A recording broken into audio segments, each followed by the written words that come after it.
Okay, let's dive into this. Have you ever found yourself just completely, hopelessly captivated by a free spirit? You know the type. There is something incredibly magnetic about someone who just flows through life following their whims, living with this wild, creative, and totally unpredictable force.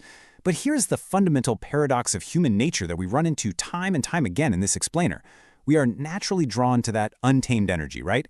Yet our very first instinct is to try and put up dams. We want to control them, we want to organize them, and make them predictable. And what happens when we do that? Well, we end up entirely suffocating the exact qualities that made them so brilliantly desirable to us in the first place. Which brings us to the ultimate question we're looking at today. How do you tame a wild soul without breaking it? Look, I know exactly how frustrating it can be when you crave deep devotion from someone who is just fiercely independent. You want that closeness, but for this person, the quote-unquote normal relationship milestones, like strict punctuality, extreme caution, rigid planning, they mean absolutely nothing. Actually, scratch that. It's more like they operate on a completely different planet. Trying to force a wild soul into a conventional, predictable mold is pretty much a guaranteed way to lose them for good. So how do you fix it? The answer is both remarkably simple and profoundly difficult. By becoming a part of their freedom. To truly share your life with a wild soul, you have to create an environment where they feel freer with you than they do when they're completely alone. And to achieve that, well, it means you have to do the exact opposite of what your self-protective, relationship-building instincts are screaming at you to do. Let's move into Section 1, Trust Through Open Doors. This is all about radical freedom. You simply cannot lock a free spirit in a cage and expect them to sing for you. It just doesn't work. You have to leave the door open, both literally and figuratively. Now, you don't necessarily have to sit them down and announce this out loud like it's some sort of formal relationship policy. But you must make it entirely, unequivocally clear through your daily actions that they are free to come and go as they please.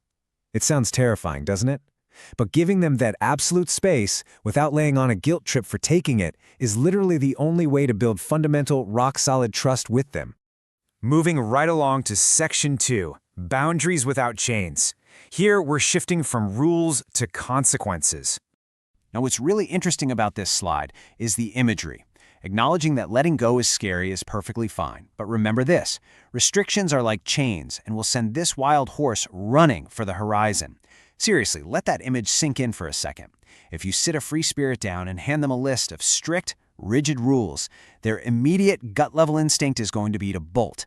They view arbitrary rules as a direct, hostile threat to their core identity and their autonomy. Because of that, we must radically change the way we communicate our boundaries. Instead of dropping a traditional, demanding rule like, "Don't you ever cheat on me," you reframe the whole thing around choices and consequences. You say something more like, "Would you really risk losing an awesome person like me just to get a little extra on the side?" Do you see the psychological shift there? It's huge. You aren't acting like a warden enforcing a rigid law. You're making it crystal clear that if they cross a line, they are the ones making a poor choice. And they are the ones missing out on an incredible partner. You leave the power and the responsibility right in their hands.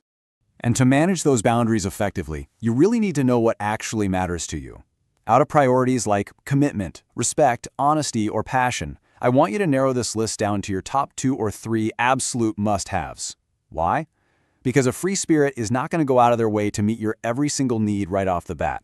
It might happen later as trust naturally deepens, but initially you have to set highly realistic goals. Ask for the 2 or 3 things you want most out of the relationship and genuinely expect nothing else to begin with. And this brilliantly illustrates the concept of choosing your battles wisely. Look, if they're 15 minutes late and you end up missing the start of a movie, just roll with the punches. Go grab some ridiculously overpriced popcorn and enjoy the spontaneity. That's a minor battle. But if they leave you waiting for 45 minutes in a bad neighborhood in the middle of the night, well, that directly threatens your core priorities of respect and safety. That warrants a very serious discussion. If an issue doesn't threaten your absolute top priorities, you kind of just have to let it go and enjoy the ride. All right, Section 3, the ultimate safe haven. This is where understanding comes into play. In any dynamic, knowledge is power. But before we get to that, we have to address a pretty frightening reality of loving someone who's so untethered. Free spirits can get easily spooked. When life gets stressful or they suddenly feel overwhelmed by the closeness of your relationship, their first instinct might be to back away or even impulsively threaten to break up. If they pull away, remember your game plan. First, don't give up. Second, don't just agree to break up out of anger. Third, calmly reiterate how good you are together. And fourth, if they do pull away, refrain from moving on right away. Just wait. Hang in there. Because an untamed heart often changes its mind just as quickly as it panics. While you're weathering those inevitable storms, your job is to study them. Truly get to know their unique tendencies, their absolute deepest desires, and their very worst fears. If you approach them with a completely open, non-judgmental, and accepting mind, over time, something amazing happens. You become the one single person in their chaotic life who truly gets it. Let me tell you, becoming that one person they can be completely uninhibited around is the #1 jackpot for a free spirit. It is the absolute holy grail of connection. Once they realize you provide that safe haven, their loyalty can be astounding. So the crucial point is this: you have to make a definitive, bold choice. A person who values their independence this much is going to deeply test your ability to trust. You must decide early on if you can trust this person. And if the answer is yes, you must trust them completely or not at all. There's no halfway here. Will it feel risky? Absolutely. You might get metaphorically burned. But on the flip side, you also might capture a heart that absolutely no one else could ever touch.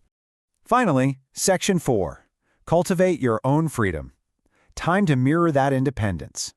The ultimate way to tame a wild soul is actually to flip the script entirely. You cannot sit at home, staring at your phone, agonizing over what they're doing, or wondering when they'll call. Doing that is literally just building a mental cage for yourself. Instead, you need to get in touch with your own free spirit. Take a spontaneous road trip.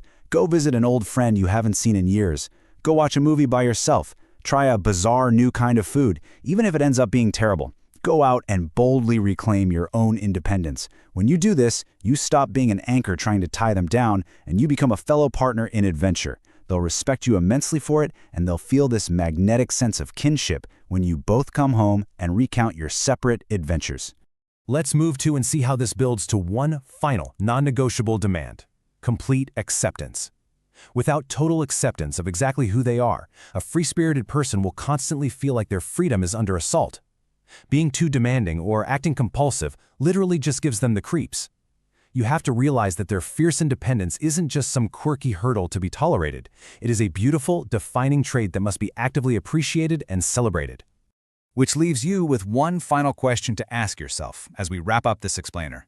Are you ready to truly run wild with them, or are you secretly just trying to build a prettier cage? You can't tame a free spirit by force, but if you give them the radical trust they crave, they just might choose to make you their permanent home. So, what's it going to be?